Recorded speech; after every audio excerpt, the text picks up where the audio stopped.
Assalamualaikum warahmatullahi wabarakatuh. Perkenalkan, nama saya Rizky Andra Purnomo dari kelas MJ601. Di sini saya akan mempresentasikan terkait laporan observasi Business Communication. Laporan observasi yang akan saya presentasikan adalah laporan observasi pola komunikasi di PT Toyota Bosoku Device Indonesia. Profil singkat dari PT Toyota Bosoku Device Indonesia adalah perusahaan manufaktur otomotif yang berfokus pada produksi komponen mekanik kursi mobil, seperti kursi manual dan rel kursi. Perusahaan ini merupakan anak perusahaan dari Toyota Bosoku Asia yang merupakan bagian dari Toyota Bosoku Corporation. Pada 1 Januari 2025, PT Silog Indonesia resmi berganti nama menjadi PT Toyota Bosoku Device Indonesia setelah diakuisisi 80% saham oleh Toyota Bosoku Asia. Perubahan nama ini bertujuan untuk memperkuat daya saing grup Toyota Bosoku dengan memanfaatkan keahlian manufaktur yang telah dimiliki PT Toyota Bosoku Device Indonesia dalam produksi komponen kursi mobil. PT Toyota Bosoku Device Indonesia mengkhususkan diri dalam produksi komponen mekanik kursi mobil, termasuk kursi manual dan rel kursi. Produk-produk ini digunakan dalam berbagai model kendaraan, baik dari Toyota maupun produsen otomotif lainnya. Perusahaan ini berkomitmen untuk menghasilkan produk berkualitas tinggi yang memenuhi standar global dan mendukung mobilitas yang nyaman dan aman. PT Toyota Bosoku Device Indonesia beralamat di Blok AA nomor 18, Greenland International Industrial Center, Kota Delta Mas, Jalan Tol Jakarta Cikampek, KM 37 Cikarang, Pusat 17530. Untuk struktur organisasi PT Toyota Bosoku Device Indonesia, secara umum, Presiden Direktur merupakan pimpinan tertinggi yang bertanggung jawab dalam mengarahkan dan mengkoordinasikan seluruh jenjang kepemimpinan, mulai dari Direktur, General Manager, Asisten General Manager, hingga ke tingkat divisi. Setiap divisi dipimpin oleh seorang kepala divisi atau manajer yang bertugas mengelola operasional divisi, termasuk membina para supervisor dan seluruh staf di bawah tanggung jawabnya. Gambaran pola komunikasi dalam pelaksanaan aktivitas kerja sehari-hari, PT Toyota Bosoku Device Indonesia mengimplementasikan 3 pola komunikasi utama, yaitu komunikasi vertikal, horizontal, dan komunikasi diagonal. Ketiga pola ini diterapkan untuk memastikan terciptanya koordinasi yang efektif dan efisien di seluruh tingkatan organisasi. Untuk pola komunikasi vertikal digunakan untuk menyampaikan instruksi, laporan, dan evaluasi antara atasan dan bawahan. Kemudian untuk horizontal, dilakukan antar tim atau posisi setara untuk mendukung koordinasi kerja dan memecahkan masalah secara langsung. Dan untuk komunikasi diagonal atau silang, di PT Toyota Bosoku Device Indonesia dilakukan secara situasional, yaitu hanya apabila diperlukan. Pola komunikasi ini biasanya diterapkan ketika terdapat ketidakjelasan informasi yang melibatkan lintas divisi, sehingga diperlukan koordinasi langsung antar individu dari unit berbeda dan jenjang yang tidak setara, guna mempercepat klarifikasi dan pengambilan keputusan. Berdasarkan hasil observasi, pola komunikasi yang paling sering digunakan di PT Toyota Bosoku Device Indonesia adalah komunikasi vertikal dan horizontal. Komunikasi vertikal mencakup aliran informasi dari atasan kepada bawahan, top down, maupun dari bawahan kepada atasan, bottom up.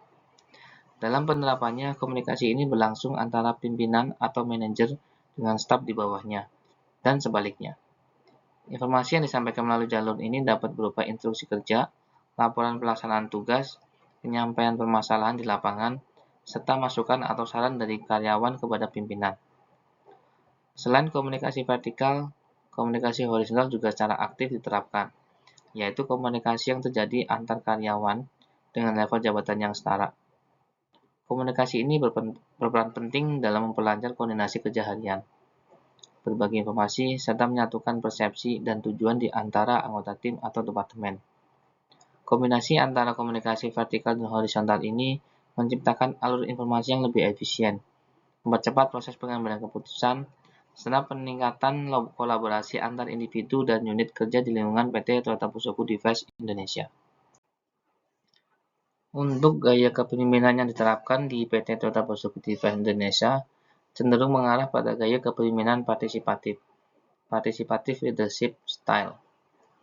Dalam pendekatan ini, komunikasi dibangun secara dua arah, di mana pimpinan atau manajer tidak hanya berperan dalam memberikan arahan dan pengambilan keputusan, tetapi juga terbuka terhadap pendapat, masukan, dan saran dari bawahannya.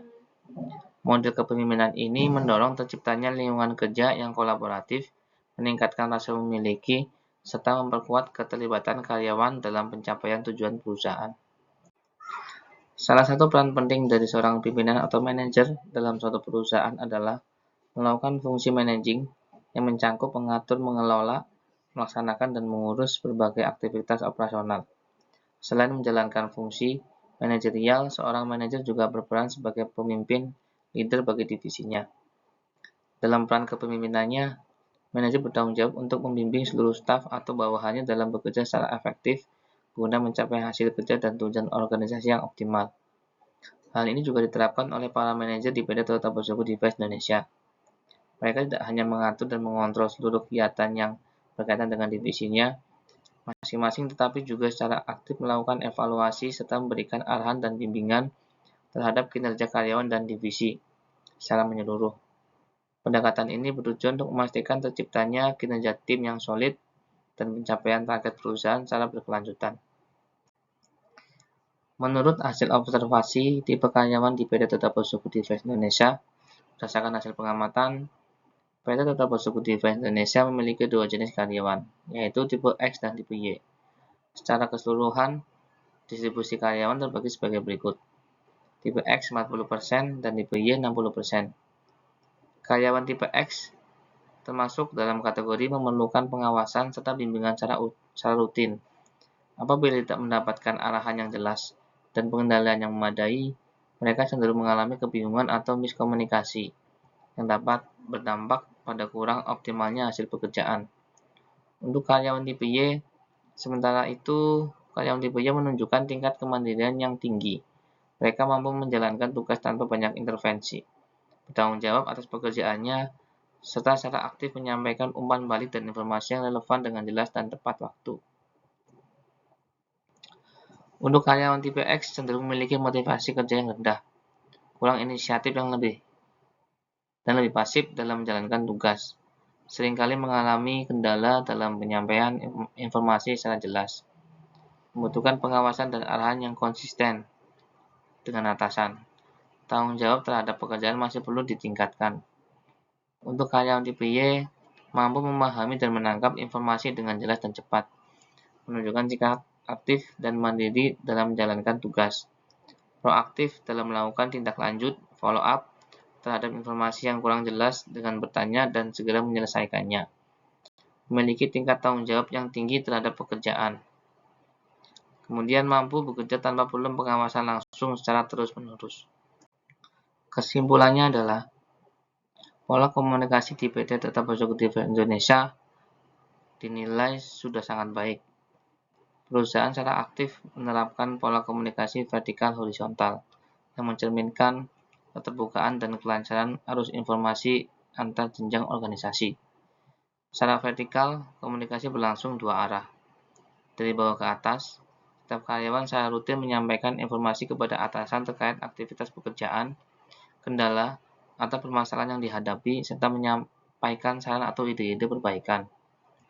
Dari atas ke bawah, pimpinan seperti kepala divisi atau manajer memberikan arahan, instruksi kerja, dan pembaruan informasi yang berkaitan dengan pelaksanaan tugas. Kemudian gaya kepemimpinan di PT Toyota Bosoko Device Indonesia dinilai sudah sangat tepat dan efektif. Selain berperan dalam mengatur dan mengelola divisinya, para pimpinan juga menjalankan peran sebagai leader yang mampu memberikan arahan dan inspirasi kepada timnya. Salah satu aspek yang menonjol dari gaya kepemimpinan ini adalah keterbukaan dalam komunikasi. Para pimpinan memberikan ruang bagi karyawan untuk berdiskusi, menyampaikan pendapat, serta bertukar ide. Hal ini mendorong terciptanya suasana kerja yang kolaboratif dan partisipatif, yang pada akhirnya berdampak positif terhadap peningkatan kinerja tim dan pencapaian tujuan divisi. Untuk saran, meskipun secara keseluruhan pola komunikasi di PT Toyota Bosoko Device Indonesia berjalan dengan baik, masih terdapat sedikit kendala, khususnya pada karyawan dengan tipe X. Karyawan dalam kategori ini cenderung bersifat pasif dan kurang inisiatif dalam menyampaikan informasi, sehingga membutuhkan pengawasan dan bimbingan yang lebih intensif dari pimpinan. Dalam menghadapi kondisi tersebut, manajer biasanya akan memberikan teguran dan pengarahan secara bertahap. Selain itu, karyawan yang bersangkutan juga akan mendapatkan dukungan dari rekan kerja untuk membantu menyelesaikan tugas dan memahami instruksi yang diberikan. Namun, apabila setelah beberapa kali diberikan arahan tidak terdapat perubahan yang signifikan dalam sikap dan kinerja, maka perusahaan akan memberikan sanksi sebagai bentuk tindak lanjut, sesuai dengan ketentuan yang berlaku. Peningkatan pola komunikasi di PT Total Posokutivitas Indonesia. Pola komunikasi di PT Total Posokutivitas Indonesia sudah berjalan dengan baik. Namun untuk mengatasi tantangan komunikasi pada karyawan tipe X, diperlukan peningkatan efektivitas upaya yang dapat dilakukan meliputi pengawasan dan evaluasi rutin dari pimpinan, serta dukungan dari rekan kerja, selevel untuk memperjelas informasi dan mendorong partisipasi. Selain itu, pelatihan komunikasi bagi pimpinan dan karyawan penting dilakukan, terutama terkait penanganan pesan rutin agar tidak membosankan atau disalahartikan, strategi menghadapi krisis komunikasi, penyampaian informasi secara jelas dan efektif.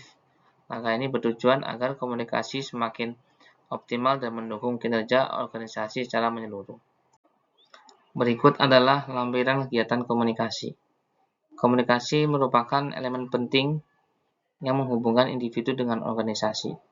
Kemampuan kita dalam memahami situasi yang terjadi di lingkungan kerja sangat bergantung kepada kepekaan kita sebagai komunikator.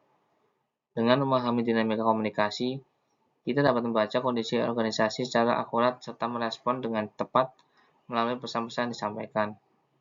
Di saat yang sama, kita juga dapat memanfaatkan jaringan komunikasi yang ada untuk memperoleh hasil yang optimal, baik bagi individu maupun organisasi secara keseluruhan. Oleh karena itu, menjaga komunikasi yang terbuka, jelas, dan efektif menjadi kunci utama dalam menciptakan lingkungan kerja yang produktif dan harmonis. Sekian presentasi dari saya, kurang lebihnya saya mohon maaf.